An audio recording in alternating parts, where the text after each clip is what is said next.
All right, this is video number 5. Ooh. So a lot of videos. This should be the last one, I think. When it comes to your protein needs, the average adult probably needs about 50 grams a day. Just the average 18-year-old, regardless of gender, in the U.S. Now, we know that endurance athletes have a higher turnover, right? They're going through more spare parts. So that's, by the way, the number that we use technically is zero point 0.8 gram of protein per kilogram of body weight. So if you were to weigh 220 pounds, I'm trying to keep this simple. You divide that by 2.2, that gets you to 100 kilograms. 220 pounds is 100 kilograms. That person would need 80 grams. Now, the 50 is considered like a baseline. Make sure you get 50. Some of you probably do need less than 50. So if it was a 220-pound power athlete, that wouldn't be 80 grams a day. That'd be 160 grams a day. And if you had an athlete or a person who was recovering from a major operation, hip replacement surgery, major surgery, that could be, for a 220-pound person from a major injury, that could be 200 grams a day. Now, that's not 200 grams of steak. That's 200 grams of protein. That would be like a pound and a half of steak a day. That's what we're talking about. People packing on a lot of muscle need a lot of protein, not for growth, for maintenance. What does 50 look like? It's about 2 servings of chicken, 2 cups of soybeans. I know that seems like a lot of soybeans, but if you ever make edamame for kids, they can easily wolf down 2 cups of soybeans. And I don't mean the shell, I mean the beans inside the little soy edamame things. 7 cups of non-fat milk, that's 2 bowls of cereal. If you've seen kids put milk into their cereal. It's not 5 Boca Burgers. Boca Burgers are a very fancy vegetarian burger. It's probably closer to 2.5, maybe 3. And yeah, about 4.5 cups of vegan brown rice stir fry. That's a lot. I suspect that number's a little high too. I'm being very conservative on the vegetarian options. Are there problems of eating too much protein? Sorta yes, sorta no. It's not that the protein causes problems. In America, our protein is usually animal and it has a lot of fat. And what kind of fat is that? Well, it's not avocado fat, it's bacon and steak fat. That can raise your bad cholesterol. That can raise your risk for heart disease. Pretty fair. Eating a lot of protein makes you have to urinate nitrogen. Well, that can affect your urinary pH. That can affect your likelihood for kidney stones. Generally, if kidney stones run in families, you should be cautious with vitamin C supplements, calcium supplements, and the amount of protein you eat. Osteoporosis. This is very debatable. When you consume a lot of protein, you pee a lot of nitrogen. You also pee a lot of phosphorus. It's okay, you don't need to know what that is, but just take my word for it. That may promote calcium excretion. Which is funny because for women who do have low bone density, elderly women, we want to make sure they eat enough protein to make sure that they get enough to support their bone health. So it's a tricky one. It's a very complicated one. There is a risk for bone loss later in life if you eat a lot of protein. And the last one's cancer. Look, animal tissue cooked on a grill makes funky stuff. No way around it. Your risk for colon cancer goes up if you eat a lot of red meat.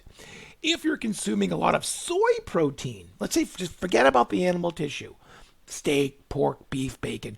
If it's just soy protein, I don't know that there's a relationship between protein intake and cancer. A lot of this cancer association is the red meat association. Speaking of which, let's talk about cancer, right? So what is cancer? It's really a 2-part disease. I don't think we teach this very well in health.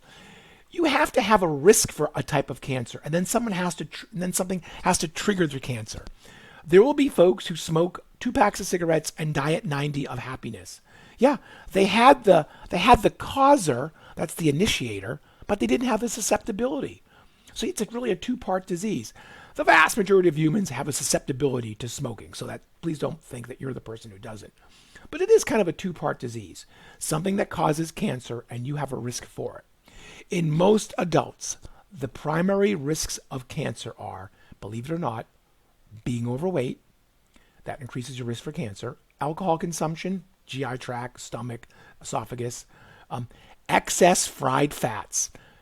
Take those double bonds, cook them up, make them crazy, make funky compounds, and you're eating them on your French fries.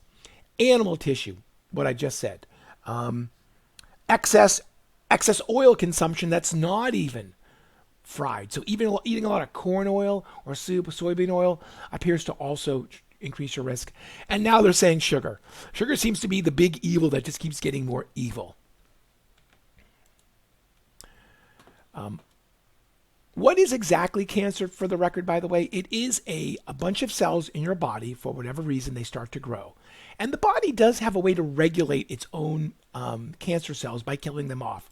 But sometimes they just kind of hide under the radar, and before you know it, you have a tumor. Cancer cells are basically immortal. They really don't die. So are there foods that may have, are there things in the diet other than like fried meat or grilled meat that may cause problems? Absolutely. We call these things carcinogens. So it's not the steak, and it's not necessarily the oil, and it's not necessarily the oil that's on the French fry. It's what happens to those foods, and then chemicals evolve, if you will. These chemicals, which are cancer causers, are called carcinogens. These come into the body, and they actually can turn cells on and make them go haywire. So those are actual compounds you can measure in food. Then you have things like alcohol or sugar or even oil, which aren't really cancer causing. They just cause the body to be unhappy, like smoking. They cause inflammation, and the inflammation kind of sets the stage for cancer to occur. So the carcinogens are literally molecules which cause cancer, which get into the nucleus of cells, the nuclei of cells, and fiddle with stuff. The inflammatory stuff kind of just makes the body just unhappy, and over time, the cells basically become cancerous. Look at the one on the bottom, by the way, sugar. Sugar is probably an inflammatory nutrient. And it also has been shown to feed certain types of cancers. Some cancers prefer sugar. Interesting. What steps can you do to reduce cancer? Stop drinking. That's one of them. Reduce your intake of animal tissue, grilled foods, anything that's high heat, smoked foods, processed foods, meats that have a lot of compounds in them, like nitrates and nitrites. We see those in processed meats. Those can get into the colon and in themselves be converted into cancer-causing compounds. And yeah, try not to eat something which makes the tumors you have, which maybe your body can kill them before you know you have them, grow. That would be sugar. So you're trying to reduce your exposure, your risk.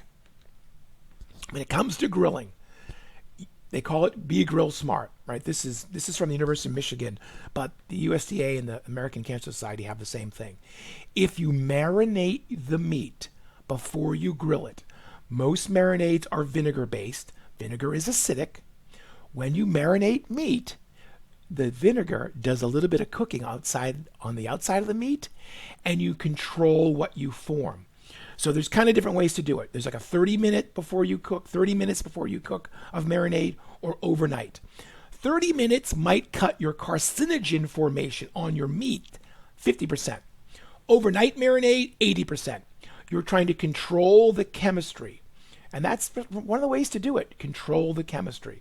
Marinating is the one way that all of you who love to grill can lower your exposure to carcinogens, which are going to form during the cooking process. And then what foods might be protective? And this is always tricky because it's debatable. Look, we know the foods that have the phytochemicals, tea, olive oil, black tea, green tea, red wine, without the alcohol. The alcohol is carcinogenic. That might be protective. Broccoli, cabbage, those may have chemicals which are anti-carcinogenic, so it blocks the cancer-causing ones. Fiber, it makes you go to the bathroom a lot, doesn't it? Which means stuff in the colon can't hang around and do naughty stuff. My head is being covered here. And then maybe vitamin D, maybe selenium, maybe some supplements. Those might take decades to work. If you eat a varied diet, you minimize your exposure to the grilled food, fried foods. You marinate before you grill, or you grill meat outside with high heat, and you try to eat foods that might have some anti-cancer properties, maybe. That's the best you can really do, right? You're trying to minimize your exposure. Food is not the cure-all. It's not going to prevent every disease. We're trying to do the best we can with the way that we're comfortable eating. Take care.